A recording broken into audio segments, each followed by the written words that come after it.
Good afternoon. We have just finished a meeting of the North Atlantic Council. We addressed yesterday's explosion in the east of Poland on the border with Ukraine.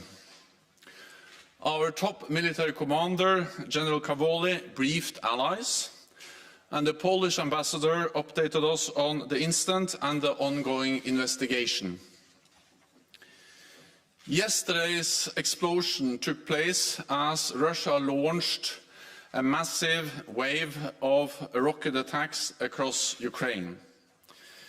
Since the start of Russia's illegal war in Ukraine, NATO has increased vigilance across our eastern flank, and we are monitoring the situation on a continuous basis. An investigation into this incident is ongoing, and we need to await its outcome.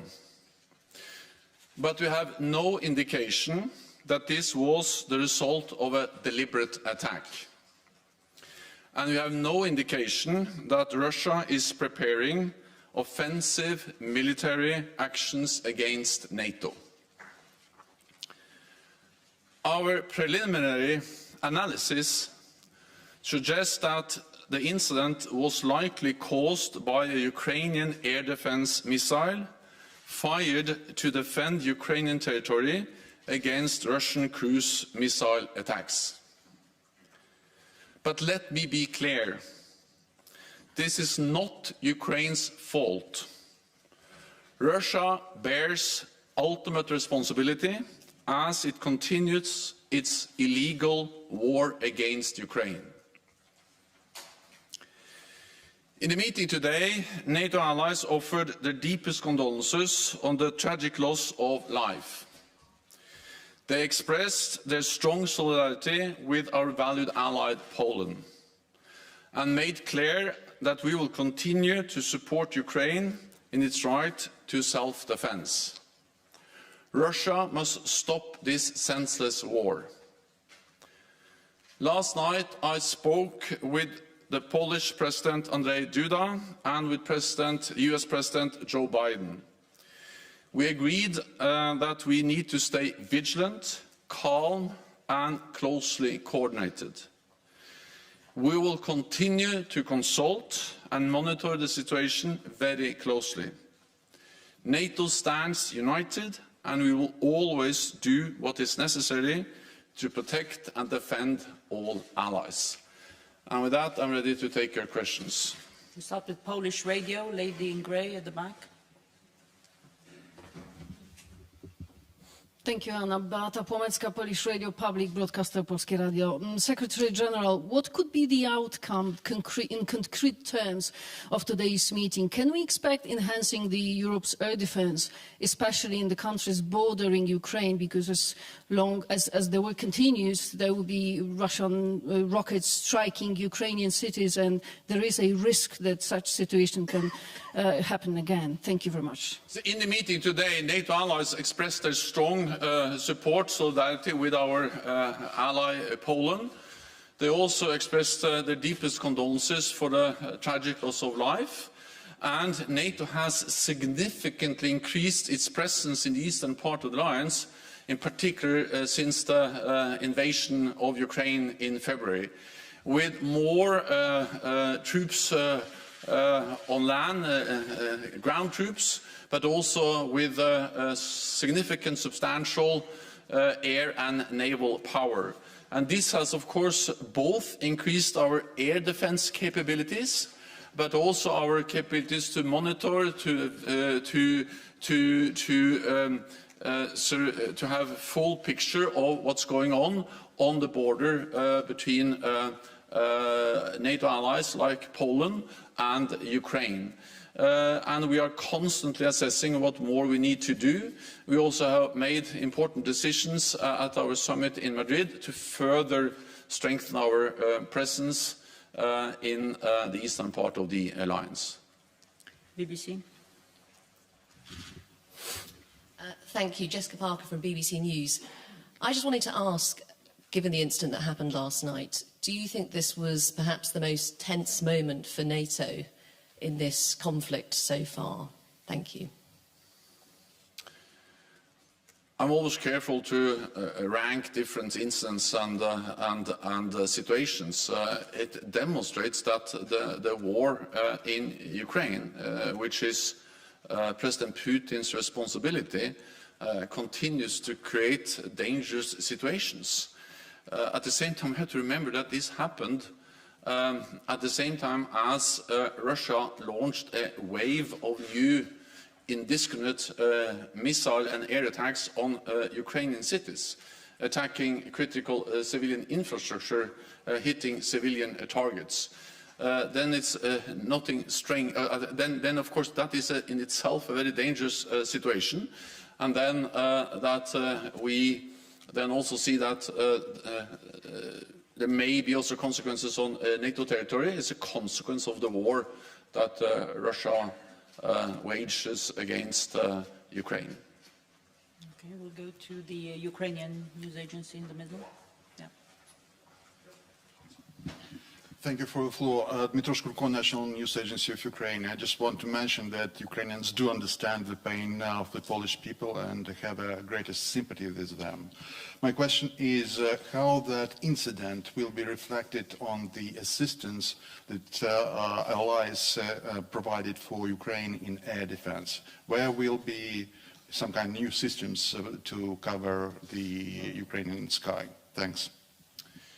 There will be a meeting today in the contact group for Ukraine to coordinate the support NATO allies and partners and others are providing to Ukraine. And the main focus of our efforts over the last months has been on air defense, especially since Russia started to launch these indiscriminate attacks on Ukrainian cities a few weeks ago. And I welcome that more and more allies and partners are providing advanced air defense systems to Ukraine. NASAMS, Hawk batteries from Spain and others. And I also know that Sweden has made new announcements of additional support also with air defenses to Ukraine. So we are mobilizing additional support, especially when it comes to different types of air defenses. NATO is also providing counter-drone systems. We need many different systems to protect against cruise missiles, ballistic missiles, but also drones. And we need a layered defense of Ukraine. That's exactly what the allies are providing in different ways. Bloomberg. Natalia Drozdjak from Bloomberg. Does this incident, will this spur more air defense for allies on the eastern border? I know you said there has been a step up since the beginning of the war, but does more need to be done? Thank you.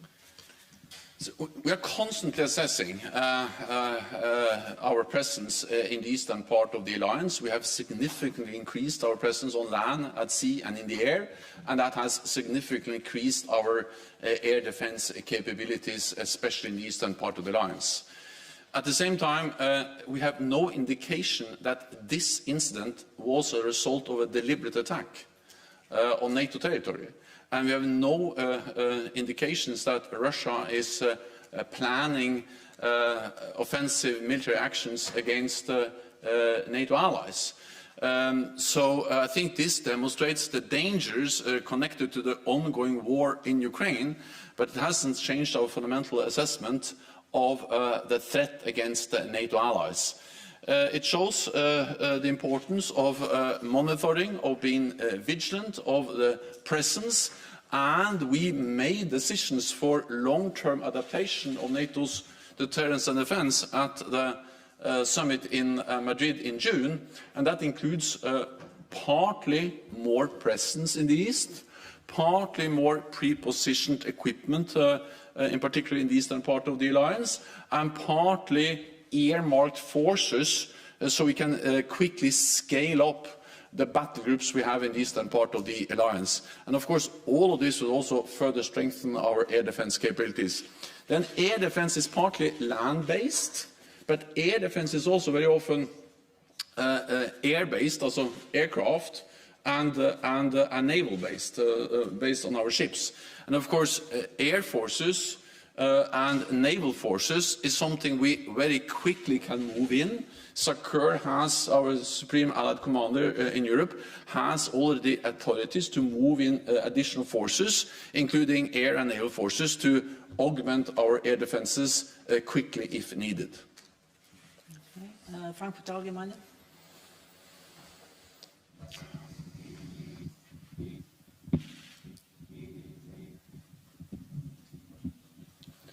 Thanks a lot, Thomas Gutschka, Frankfurt Allgemeine Zeitung. Secretary General, a few factual questions, if I may.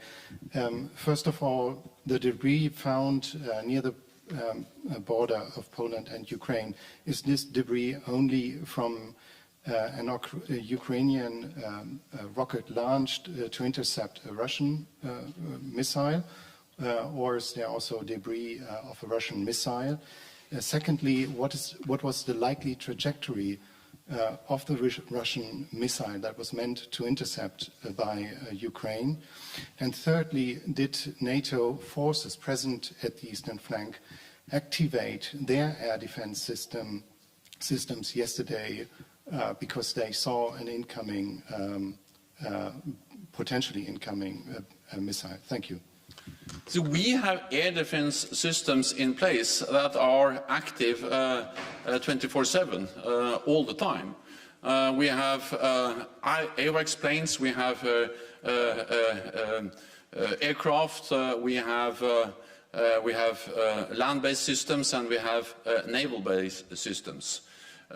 So we have air defenses which operates constantly throughout the alliance. Then, of course, we have a significant focus, and we have, in particular, increased our presence in the eastern part of the alliance, and this also includes Poland.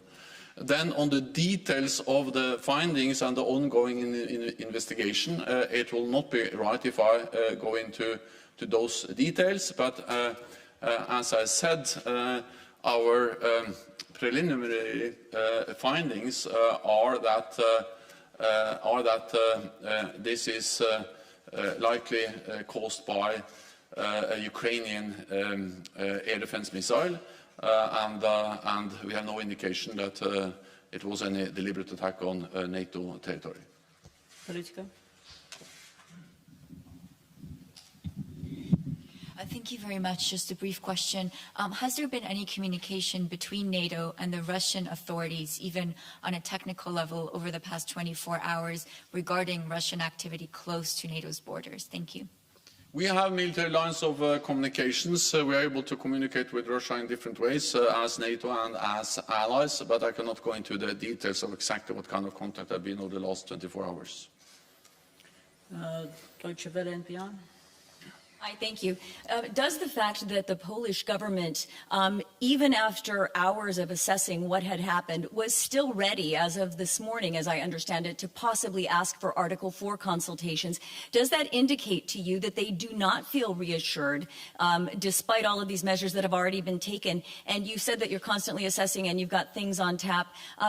Are military planners making any additional plans at this very moment to send more to Poland, to reassure them? Because obviously this is a credible scenario since they had an Article 4 teed up even after investigations were underway. Thanks. As I spoke with President Duda last night, we agreed on the importance of awaiting the outcome of the investigation. We don't have the final outcome of the ongoing investigation, but all allies agree on the assessment I just shared, that we have no indication that this was a deliberate attack. And of course that has consequences for what kind of responses that we need to take, since we have no indication that this was a deliberate attack or that Russia is planning any offensive military actions against NATO allies.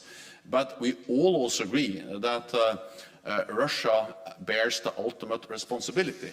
They are responsible for the war in Ukraine that has caused this situation.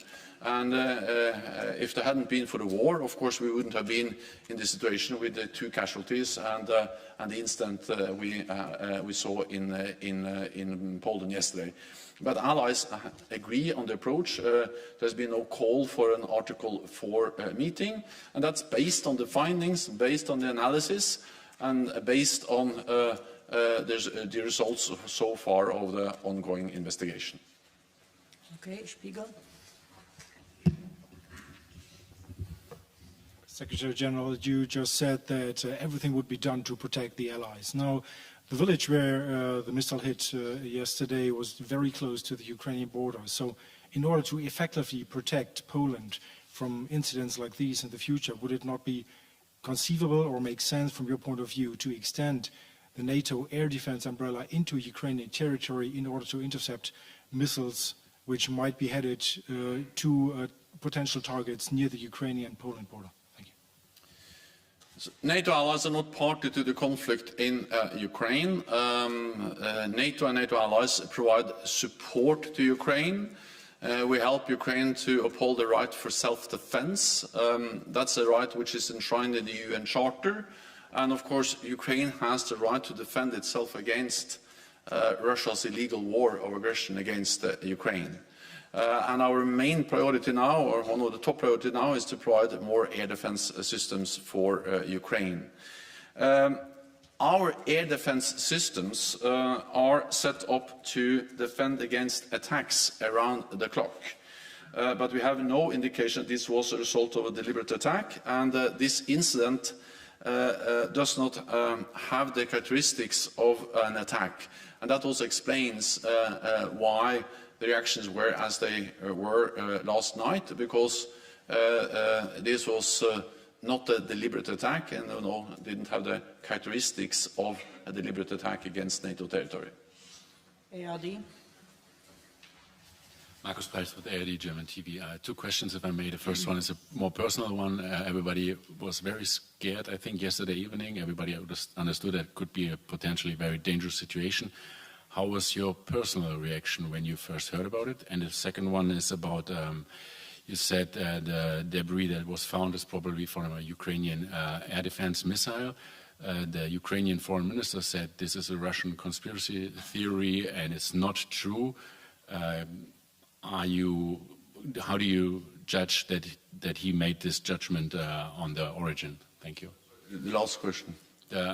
Kuleba said it is a Russian conspiracy theory that it is a Ukrainian air defense missile. But your preliminary findings are apparently very different. Thank you. Well, the investigations are not finally concluded, but based on what we so far know, this is most likely Ukrainian air defense systems or missiles. But again, this is not Ukraine's fault. Russia bears the responsibility for what happened in Poland yesterday, because this is a direct result of the ongoing war and the wave of attacks from Russia against Ukraine yesterday. And of course, Ukraine has the right to shoot down those missiles that are targeting Ukrainian cities and critical Ukrainian infrastructure.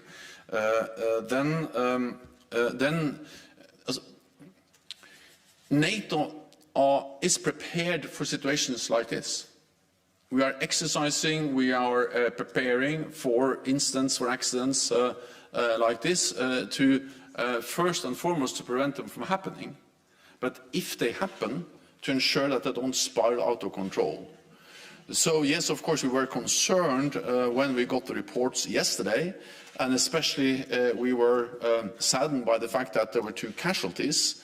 But at the same time, we are monitoring, we are following very closely, and therefore we are prepared to handle situations like this in a firm, calm, resolute way, but also in a way that prevents further escalation. Thank you very much, Secretary General. You've said repeatedly that NATO has all the capabilities along the Eastern Front and that you're ready for these sorts of incidents. at any moment. So was this a failure of NATO's defences that this missile was able to hit Polish territory?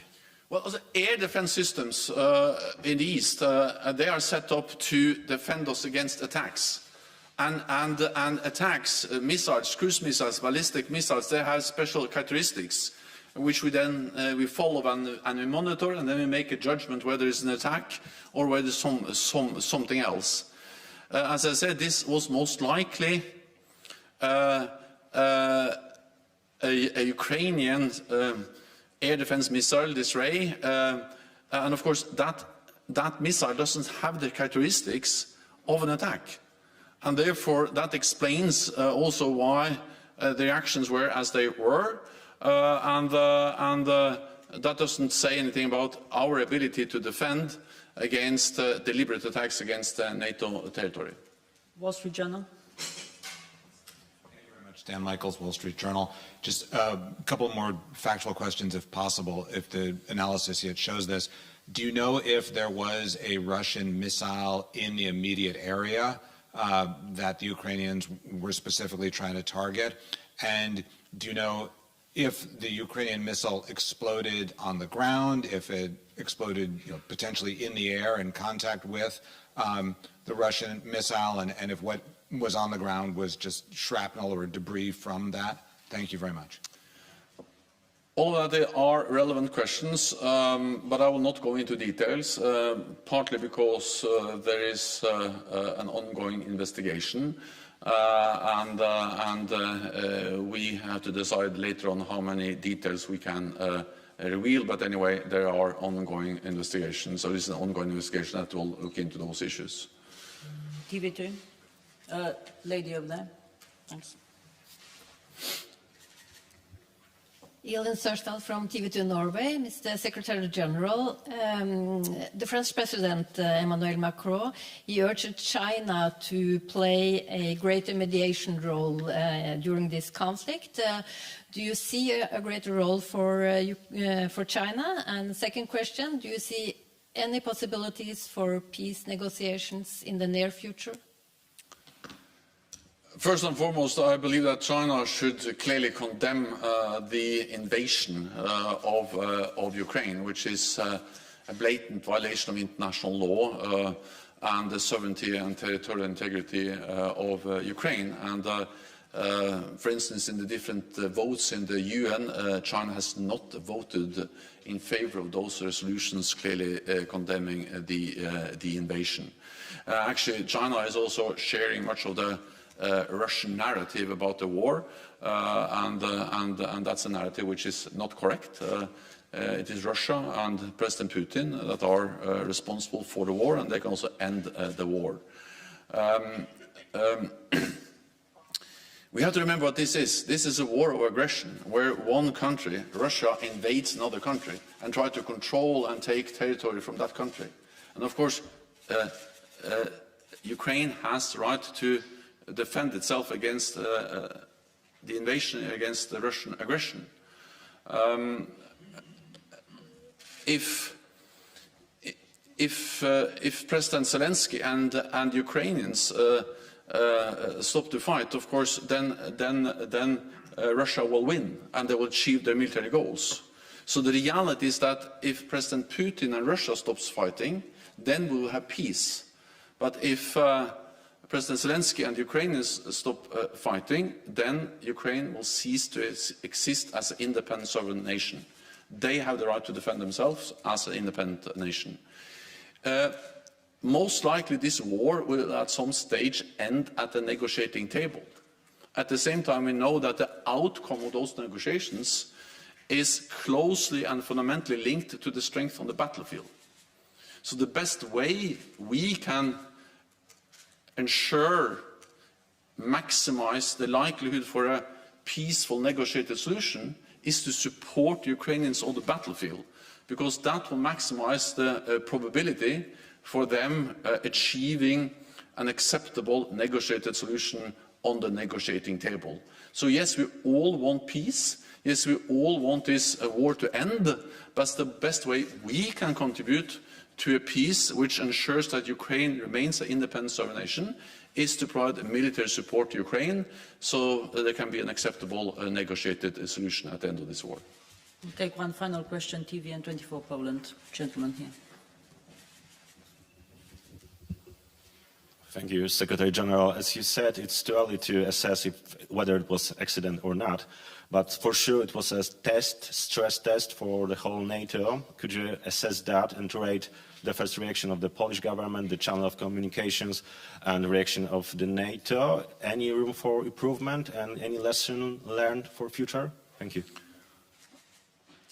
NATO allies and Poland reacted in a calm and measured and well-coordinated way. We coordinated our responses. So we spoke together, of course, during the evening yesterday, and also our military commanders informed us. I spoke with the Supreme Allied Commander both yesterday and this morning, and he also came to NATO allies, or to the North Atlantic Council here in the NATO headquarters this morning, and briefed allies. So the coordination, the exchange of information, and the measured responses, and also the message that we need to establish the facts before we draw any final conclusions on the incident in Poland, that shows that NATO allies reacted in a prudent and responsible way. I think you have to understand that to manage this kind of incidents is partly about being firm and reacting quickly, but it's also about being calm and preventing unnecessary escalation. And we always need to find that balance, and therefore always it's also important to have the best possible picture of actually what happened. Therefore we actually said yesterday that we need some time to look into the incident. We did that over the course of the night, and then we have a clearer picture today, a picture that tells us that we have no indication that this was a deliberate attack, and no indication that this was something that was targeted on NATO territory, and no indication that Russia is planning any aggressive military actions against Ukraine. But what we do know is that the whole incident is caused by Russia's brutal war in Ukraine. So the best way of preventing anything like this from happening again is for Russia to stop this war. Thank you very much. This concludes this press conference. Thank you.